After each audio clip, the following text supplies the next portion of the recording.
இங்கே கடவுளுடைய வார்த்தை இறைவனாக படைக்கப்பட்ட மனிதனு அங்கீனம் செய்யக்கூடாதுன்னு சொல்றார் கடவுள். அங்கீனம் செய்யப்பட்டவன் எனக்கு ஏத்தம் இல்லைன்னு சொல்றார் இறைவன். ஆனா நம்ம இஸ்லாம் சமுதாயத்துல ஆண்களுக்கு சுன்னத் பண்றாங்க.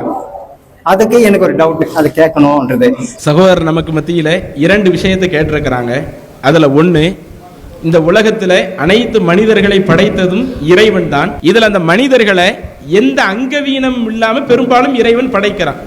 நமக்கு நல்ல முறையில கையை கொடுத்து, கண்ணை கொடுத்து, காதை கொடுத்து, நம்மளுடைய உடல் தோற்றத்தை கொடுத்து எல்லாமே சரியாத்தான் இறைவன் செய்யறான். அப்ப இப்படி இருக்கிறப்ப இன்றைக்கு ஆண்களுக்கு மட்டும் அவங்க குழந்தை பிறந்து சிறிது நாட்களுக்கு பிறகு நீங்க சுன்னத்து ஹத்னா பண்றீங்கல்ல, ஏன் நீங்க அந்த சுன்னத்து பண்றீங்க? அந்த சுன்னத்துங்கிறது ரொம்ப அவசிய தேவையா இருந்தா இறைவன் ஆண்களை படைக்கும் பொழுதே சுன்னத்து பண்ணப்பட்ட நிலையிலேயே, ஹத்னா பண்ணப்பட்ட நிலையிலேயே இறைவன் படைச்சிருக்கலாமே. மத்த நேரங்கள்ல இறைவன் எல்லாத்தையும் கவனமா செய்யறாருல்ல. கண்ணு அதை கரெக்டா கவனமா வச்சிருக்கிறாரு, காது கரெக்டா கவனமா வச்சிருக்கிறாரு. நம்ம பிறந்த பிறகு அதுக்கடுத்து காதுக்கு நிறைய விஷயம் கொடுக்க வேண்டிய தேவையில்லை. அதை இறைவன் இதையெல்லாம் சரியா செய்யறப்ப அந்த சுன்னத்து இன்னைக்கு நீங்க செய்யறது அதுவும் சரி என்று சொன்னால், வயிற்றில் சிசுவாக இருக்கிறப்பயே அது பிறக்கும் பொழுது சுன்னத்து செய்யப்பட்ட நிலையில பிறந்தா என்ன, ஏன் பிறந்த பிறகு சுன்னத்து செய்யப்படுது? இது சகோதரனுடைய முதலாவது கேள்வி. இதுல நீங்க இஸ்லாத்துல எடுத்து பார்த்தீங்கன்னா, இறைவன் இந்த உலகத்துல மனிதனை படைக்கும் பொழுது பெரும்பாலும் எந்த குறைகளும் இல்லாமல் தான் இறைவன் படைக்கிறான். அதுவே சில நேரங்கள்ல குறைகளோடும் அந்த குழந்தைகள் பிறப்பது உண்டு. அது கூட இஸ்லாத்தினுடைய பார்வை என்னன்னா, சில நேரங்களில் சில குறைகளை இறைவன் நமக்கு இந்த உலகத்துல தருகிறான் என்று சொன்னால், நம்ம பிறக்கும் பொழுது சில குறைகளோட பிறக்கிறோம் என்று சொன்னால், இஸ்லாத்தினுடைய பார்வை என்னன்னா, எங்களுக்கு இந்த உலக வாழ்க்கையோடு எல்லாமே முடிய போறது கிடையாது. இந்த உலகத்தை தாண்டி மறு உலக வாழ்க்கைன்னு ஒண்ணு இருக்குது. இந்த உலகத்துல நான் ஏதேனும் சில விஷயத்துல சோதிக்கப்பட்டு அதுல நான் இறைவனுக்காக பொறுமையாக இருந்தால், இது கூட மறுமை நாளில் நான் சொர்க்கம் செல்வதற்கு ஒரு காரணமாக இருக்கும். இன்னைக்கு உதாரணத்திற்கு சில குழந்தைகள் எல்லாம் பிறக்கும் பொழுதே கண் பார்வை இல்லாமல் பிறக்கிற குழந்தைகளும் இருக்கத்தான் செய்யறாங்க. பிறக்கும் பொழுதே அறவே காது கேட்காத பிள்ளைகளும் இருக்கத்தான் செய்யறாங்க. கண் பார்வைங்கிறது ஒரு ஆளுக்கு மஸ்ட் தேவைதான், காது கேட்கறதுங்கிறது ஒரு ஆளுக்கு தேவைதான். அது இடையில பிரச்சனை ஆச்சுன்னு வைங்க, அப்ப நம்ம மருத்துவ சிகிச்சையின் மூலம் அதை ஓரளவு சரி பண்ணலாம். ஆனால் பிறக்கும் பொழுது பிறவி குறைபாடாக சில விஷயம் அமைந்து விட்டால் அதை நாம இன்றைக்கு இருக்கக்கூடிய மருத்துவ சிகிச்சையால கூட சில விஷயங்களை எல்லாம் நம்ம சரி பண்ண முடியாது. அப்ப இந்த அளவுக்கு உண்மையிலே சில பிள்ளைங்க அரிதிலும் அரிதாக இப்படி பிறப்பதுண்டு. அதை கூட இஸ்லாம் எப்படி எங்களை பார்க்க சொல்லுதுன்னா, இதுல சில சோதனைகள் நமக்கு இந்த உலகத்துல இருந்தாலும் நமக்கு இந்த உலகத்தோட எல்லா வாழ்க்கையும் முடிஞ்சிருச்சா? இந்த உலகங்கிறது அற்ப உலகம் தானே. உங்களுடைய பிரதான வாழ்க்கையே மறு உலகத்தில் இறைவன் உங்களுக்கு தரக்கூடிய சொர்க்கம் இருக்கிறது. எனவே நீங்க இந்த உலகத்தில் படக்கூடிய ஒவ்வொரு கஷ்டத்திற்கும் அதை நீங்கள் பொறுமையாக எதிர்கொண்டால் இறைவன் உங்களுக்கு சொர்க்கத்தை தருவான் என்கிற ஒரு தத்துவத்தை சொல்லுகிறது. இது மேலதிக தகவலுக்கு இப்ப ஹத்னா பண்ணக்கூடிய அந்த சுன்னத்து முறைக்கு வருவோம். இன்னைக்கு முஸ்லிம்கள்ல எடுத்து பார்த்தீங்கன்னா, எங்களுக்கு குழந்தை பிறக்குதுன்னு வைங்க, பிறக்கிற குழந்தைகள்ல ஆண் குழந்தைகளுக்கு சில ஆட்கள் பிறந்த 2-3 மாதங்களிலேயே ஹத்னா பண்ணக்கூடியவங்க இருக்கிறாங்க, சுன்னத்து பண்ற ஆட்கள் இருக்கிறாங்க. சில ஆட்கள் 2-3 வயதிற்கு பிறகு சுன்னத்து பண்ணக்கூடியவர்களாக இருக்கிறாங்க.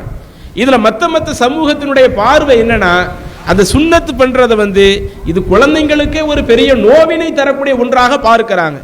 அதை எப்படி சின்ன வயசுலேயே இப்படி சுன்னத்து நீங்க பண்றீங்களே, இது அந்த பிள்ளைங்களுக்கு வலிக்காதா, அது அவங்களுக்கு சிரமத்தை ஏற்படுத்தாதா என்று அதை என்ன செய்யறாங்கன்னா, மத்த சமூகத்தில் உள்ளவங்க ஒரு ஏன்னா அவங்கள்ட்ட அது ஒரு வழக்கமாக இல்லாததுனால, முஸ்லிம்கள்ட்ட மட்டும் இது பெரும்பாலும் ஒரு வழக்கமாக இருக்கிறதுனால அதை ஒரு பெரிய ஒரு விஷயமாக பார்க்கிறாங்க. உண்மையிலேயே சுன்னத்து பண்றதுனா என்ன, அது ரொம்ப கிரிட்டிக்கலான விஷயம்லாம் கிடையாதுங்க. இன்னைக்கு முஸ்லிம்கள் சுன்னத்து பண்றாங்களா இல்லையா ஆண்களுக்கு, அது ரொம்ப கிரிட்டிக்கலானது கிடையாது. அதுல என்ன செய்யறாங்கன்னா, அந்த பிறப்புறுப்பு ஆண்களுடைய பிறப்புறுப்பு அது சிறுவராக இருக்கிறப்ப அதனுடைய நுனித்தோலை மட்டும்தான் எடுக்கிறது சுன்னத் பண்ணக்கூடிய முறை. அதுல பிறப்புறுப்பினுடைய நுனித்தோல் மட்டும் எடுக்கப்படுறது. சரி, இது தேவைதானா? நாம இந்த சுன்னத்து பண்றது ரொம்ப அவசியம் என்றால், இறைவன் நம்மை படைக்கும் பொழுதே நமக்கு சுன்னத்து செய்யப்பட்ட நிலையிலேயே படைச்சிருக்கலாமே அப்படின்னு கேட்டா 2க்கு வித்தியாசம் இருக்குதுங்க. என்ன வித்தியாசம் இருக்குது? ஒரு குழந்தை தாயினுடைய கருவிலிருந்து அவங்க பிரசவிக்கிறாங்கன்னு வைங்களேன், பிரசவிக்கக்கூடிய நேரத்தில் கண்டிப்பாக ஆண் குழந்தைக்கு அந்த பிறப்புறுப்புல அந்த நுனித்தோல் இல்லாமல் இருந்தால் அது குழந்தையினுடைய உயிருக்கே ஆபத்து. ஏன்னா அந்த டெலிவரிங்கிறது சாதாரண ஒரு நிகழ்வு அல்ல. ஒரு பெண் வந்து ஒரு குழந்தையை ஈன்றெடுக்கிறாங்கன்னு சொன்னா அவ்வளவு சாமானியமா ஒரு பெண்ணு குழந்தையை பெற்றெடுக்க முடியாது. மருத்துவ துறையில எந்த அளவுக்கு சொல்லுவாங்க, பிரசவிக்கக்கூடிய ஒவ்வொரு பெண்ணும் மரணத்தினுடைய வாசலுக்கே போறாங்க. மரணத்தினுடைய வாசலை தட்டிட்டு தான் இங்க நமக்காக ஒரு குழந்தையை பெற்றெடுத்து தர்றாங்க. அப்ப பெண்கள் அவ்வளவு சிரமப்பட்டு தான் இந்த உலகத்துல ஒரு குழந்தையை ஈன்றெடுக்கிறாங்க. அப்படி ஈன்றெடுக்கக்கூடிய அந்த நேரத்துல, அந்த சிரமமான நேரத்துல, அந்த குழந்தையினுடைய, அந்த ஆண் குழந்தையினுடைய அந்த பிறப்புறுப்புல அந்த நுனித்தோல் என்பது அறவே இல்லாமல் இருந்தது என்று சொன்னால் டெலிவரி டயத்தில் அது அந்த ஆண் குழந்தைக்கு கடுமையான பாதிப்பு. அப்ப ஆண் குழந்தைக்கு அதுல ஒரு பாதிப்பு இருக்க கூடாதுன்னா இறைவன் அதுல என்ன ஏற்பாடு செஞ்சிருக்கிறான், இந்த குழந்தைக்கு அதுல எந்த ஒரு சிரமமும் வரக்கூடாதுங்கிறதுனால அந்த பிறப்புறுப்புல நுனித்தோலை வச்சு, ஏன்னா நுனித்தோல் இல்லாம இருந்ததுன்னா கண்டிப்பாக அது கடுமையான பாதிப்பை அந்த சிசுவுக்கு ஏற்படுத்தும்ங்கிறதுனால இறைவன் பிறக்கும் பொழுது அந்த நுனித்தோலை வைத்திருக்கிறான். சரி, இப்படி வைத்தது நம்மளுடைய பாதுகாப்புக்காக. குழந்தை பிறந்துருச்சு, பிறந்து சில மாதங்களில் அந்த நுனித்தோலை நீக்க வேண்டிய தேவை என்ன? பிறக்கும் பொழுது அந்த நுனித்தோலினுடைய அவசியம் நமக்கு தெரியுது. அதனால இறைவன் நுனித்தோலோட அந்த ஆண் குழந்தையை இறைவன் பிறக்க வைக்கிறான். இப்ப குழந்தை பிறந்த பிறகு இருக்கிறது அப்படியே நம்ம விட்டுலாமே, எதற்காக அந்த நுனித்தோலை நீக்க வேண்டும் என்று நீங்க பாத்தீங்கன்னா இஸ்லாத்தினுடைய அடிப்படையில் இஸ்லாம் வந்து எங்களுக்கு ஒரு 5 விஷயங்களை இயற்கை மரபுகளாகவே சொல்லுது. நம்ம அவசியம் கடைபிடிக்க வேண்டிய இயற்கை மரபுகள் உள்ள 5 விஷயம். அதுல ஒரு ஆண் குழந்தையாக இருந்தால் ஆண் குழந்தைக்கு சுன்னத்து பண்றது அது இயற்கை மரபுல உள்ளது. அது மாதிரி நம்ம கை காலில் நகை இருக்குதுன்னு வைங்க, அந்த நகத்தை 40 நாள்ல ஒரு தடவை வெட்டி கொள்வது அது இயற்கை மரபுல உள்ளது. நகத்தை நீண்டு வளர்த்துக்கிட்டே இருக்கக்கூடாது. 40 நாளைக்கு மேல போட்டுச்சுன்னா நகை ரொம்ப பெருசா போகும், உள்ள நிறைய அழுக்கு சேரும், அதுல நமக்கு உடம்புல நிறைய பாதிப்பு. 40 நாளைக்கு மேல நீங்க நகை வெட்டாம இருக்கக்கூடாது. அதே மாதிரி அக்குள் பகுதிகளில் அவங்க முடி இருக்கிறது, அதே இது போன்ற அந்த விஷயங்களை எல்லாம் களைய. இப்படி இஸ்லாம் என்ன செய்யுது, சில விஷயங்களை இயற்கை மரபுல ஒரு விஷயமா சொல்லி காட்டுதுங்க. அது கம்பல்சரி ஒவ்வொரு நபர்களும் அவசியம் செஞ்சாகணும் என்று சொன்னாலும் ஒருபுறம் இஸ்லாத்தினுடைய பார்வை ஆண் குழந்தைகளாக இருந்தால் அவர்களுக்கு சுன்னத் பண்ணப்படணுங்கிறது. இஸ்லாத்தினுடைய பார்வையை விடுங்க, மருத்துவ துறையை நீங்கள் எடுத்து பாருங்கள். மருத்துவ துறையில ஒரு டாக்டர்கிட்ட போய், ஆனா முஸ்லீம் டாக்டரை சொல்லல, முஸ்லீம் அல்லாத டாக்டர்கிட்ட போங்க. முஸ்லீம் அல்லாத டாக்டர்கிட்ட போய் சுன்னத் இன்றைக்கு முஸ்லிம்கள் பண்ணிக்கிடுறாங்களே இந்த மாதிரி அந்த முன்தோலை நீக்குவது இது தேவைதானா தேவையில்லையா, அந்த முன்தோல் நீக்கப்படுறதுனால என்ன நன்மை இருக்குது, ஒரு குழந்தைக்கு முன்தோல் நீக்கப்படாததுனால என்ன சிரமங்கள் ஏற்பட வாய்ப்பு இருக்குது என்று மருத்துவ காரணத்தை கேளுங்க. நிறைய விஷயத்தை அடுக்குவார்கள். அதுல எப்படி எல்லாம் அடுக்குவாங்க. முதலாவது, இன்றைக்கு ஒருவர் சிறுநீர் கழிக்கும் பொழுது அவர் தன்னுடைய உடல்ல இருந்து கழிவைத்தான் வெளியேற்றுகிறார். அதுல முன்தோல் சேர்ந்து இருக்கிற பொழுது சில நேரங்களில் அவருடைய உடம்பிலிருந்து வெளியேறக்கூடிய கழிவுகள் அந்த முன்தோலில் தேங்குகிறது.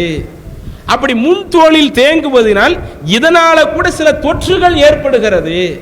அப்ப அந்த தொற்றுகள் ஏற்படக்கூடாதுன்னு சொன்னா அந்த முன்தோல் நீக்கப்பட்டது என்று சொன்னால் இவர்களுக்கு இது போன்ற பிரச்சனைகள் வருவதற்கு வாய்ப்பு இல்லை.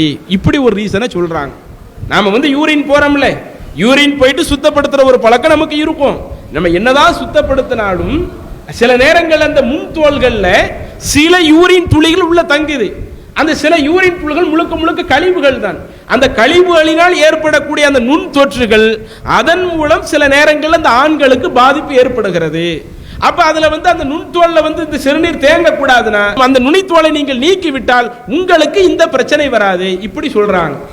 அடுத்து, இன்னைக்கு சில நேரங்கள்ல முஸ்லிம் அல்லாத குடும்பத்தில் உள்ள பிள்ளைங்களுக்கு பிறந்த உடனே டாக்டர் வந்து ரெக்கமெண்ட் பண்ணுவாங்க.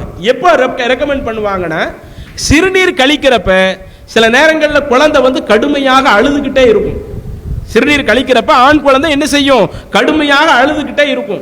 என்ன பிரச்சனைனா, அந்த சிறுநீர் வெளிவரக்கூடிய அந்த பாதை இருக்குதுல்ல, அந்த பாதைக்கு பிறகு உள்ள அந்த நுனித்தோல்ல சில நேரங்களில் சில அடைப்புகள் ஏற்பட்டு முறையாக சிறுநீர் வெளியேறாமல் அது அந்த பிள்ளைகளுக்கு கடுமையான ஒரு நெருக்கடியை கொடுக்கும்.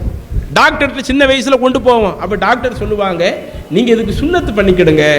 அப்ப அவங்க என்ன நினைக்கிறாங்க, நாங்க தான் முஸ்லீமாவே இல்லையே, முஸ்லிம்கள் சுன்னத்து பண்றாங்க, சரி முஸ்லிம் அல்லாத நபர்கள் இன்னைக்கு பல நேரங்களில் கண்கூடாக பார்த்தது சுன்னத் பண்ணப்படுகிற அந்த பல ஹாஸ்பிட்டல்ல நீங்க போய் பார்த்தீங்கன்னா முஸ்லிம் அல்லாத எத்தனையோ தம்பதியினர்கள் தங்களுடைய பிள்ளையை கொண்டு வந்து சேர்க்கிறாங்க.